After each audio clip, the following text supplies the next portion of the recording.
Welcome to the Reinvent Your Life podcast, the show that talks about why we do what we do and how we can do it better. Welcome to the Reinvent Your Life podcast. My name is Chaz Molesky, and today we are going to talk about perception versus procedure, or more specifically, how you think versus what you do.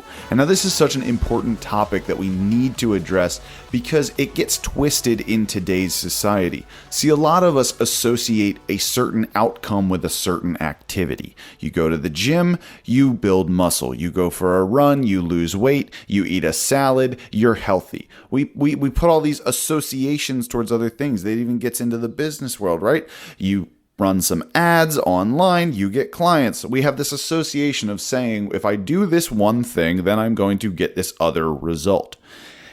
And the problem with this line of thinking is that it's not always accurate. In fact, 90 or 80% of the time, it's not accurate. So with that said, you have to understand that just taking action is not going to bring you to your goal. Just taking action is not going to put you past the finish line and say, yeah, I accomplished this. Because if you didn't have to think, if all you had to do was do, if there was just a structure of something, then it would be infinitely easier. Think of this. Somebody is 100 pounds overweight, and they know that they need to lose weight, and they're dedicated to losing weight.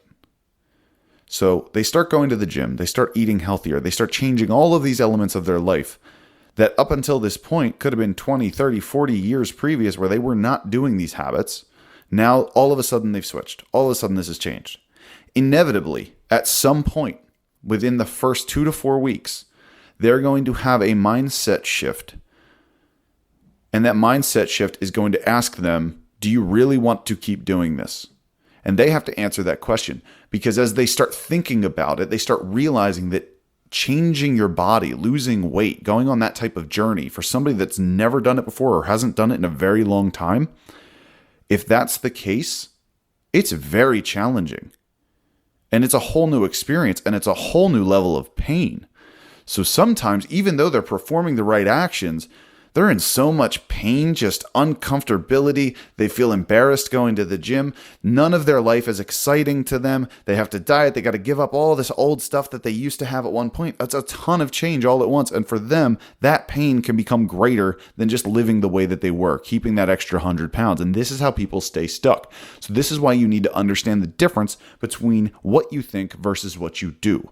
So if you were a robot and you did not have a brain, and all I said was, hey, follow these instructions. And let's say you were going to bake a cake and I gave you a cake recipe and I said, hey, follow this recipe right now.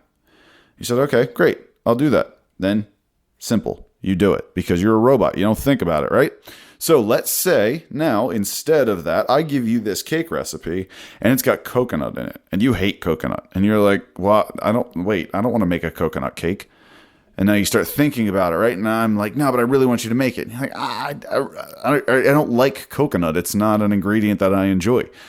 So then you get this back and forth. And then finally you agree to make it. But the energy that you put into making that cake is not the same as it would be if you were making your favorite cake.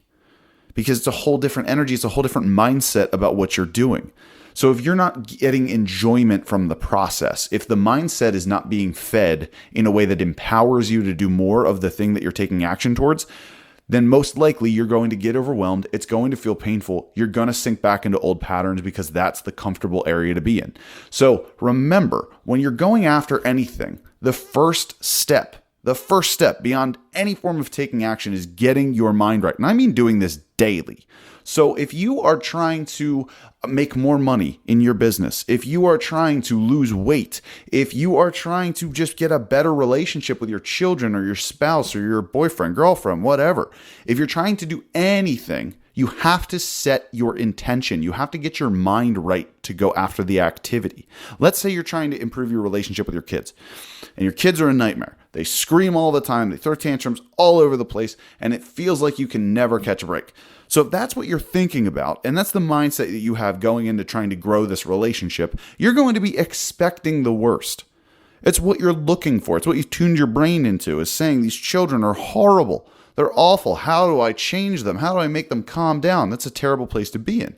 But if you only focus on and you pursue this goal and you take the correct actions towards it, because the motivation in your mind is, I love these kids.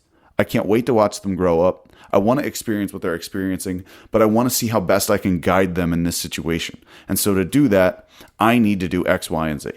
See, you're setting your intention and you're getting your mind right for a specific activity. The more you can do this, the more you get excited about the activity. So it's almost like mini goal setting every single day where you can accomplish one thing. You're not overloading yourself. You're not putting a whole bunch of things on top of your plate. You're saying, I got to get this one thing done. So if you're trying to lose weight and you go for a run or you go to the gym, before you go on that run or before you go to work out, what you're going to do is you're going to sit there in that moment and you're going to set your intention for the workout.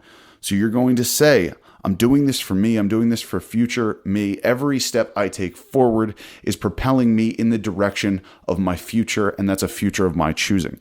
Something like that. Give yourself an incantation. Motivate yourself to be in control of your decision. Don't feel so emotionally driven to make these activities in a way that's responsive. Set yourself up for success. Be proactive about this. And the more that you do this, the more it will just become ingrained into your body, your physiology, your mindset, that you're setting yourself up for success in everything that you do. And so when you approach that task or that activity, you put the correct amount of energy into that because you've set your intention. You're not distracted. You're not thinking about something else. You're not worried. You're not fearing any outcome. You're focused intently on that one specific goal and what it is that you're working for, that action step that you're taking. Because when you can do that and you can clear your mind and you can set your intention and you can set your mind, you would be amazed at what you can accomplish. But if you're just setting goals because it's something that other people have accomplished and you think you can do it too, or you're just setting a goal here and there and just saying, yeah, it'll happen at X time down the line, something along that. The more you do this, the less you'll believe it's actually going to happen because you will fail continuously. And over and over and over again, as you fail, you will try to use the old methods. And the more that you use the old methods that did not work in the past, and you continue to fail with those methods, the more you will start wondering, is it me? Am I the problem? And honestly, you are. But it's the mindset that you're using with these old methods. Because I guarantee you, those old methods, they probably work. But the mindset that you have about those old methods and putting them into practice is not enabling them to be productive or successful. So evaluate the mind first, start there, build from that point, and then take action. Get the mind right, set the intention, take the action. And it will be so much more fulfilling in the process. So guys, if you like this episode, please, please, please leave me a like, leave me some stars, some reviews. I'm trying to get this message out to as many people as I can, and I need your help to do it. So if you know of anybody that can benefit from this podcast, please share it with them. And as always, go out there, set your intentions, and reinvent your life. Thanks for listening to the Reinvent Your Life podcast. Now go out and apply what you just heard to start your reinvention. Please subscribe, rate, and share this podcast with those that need it most.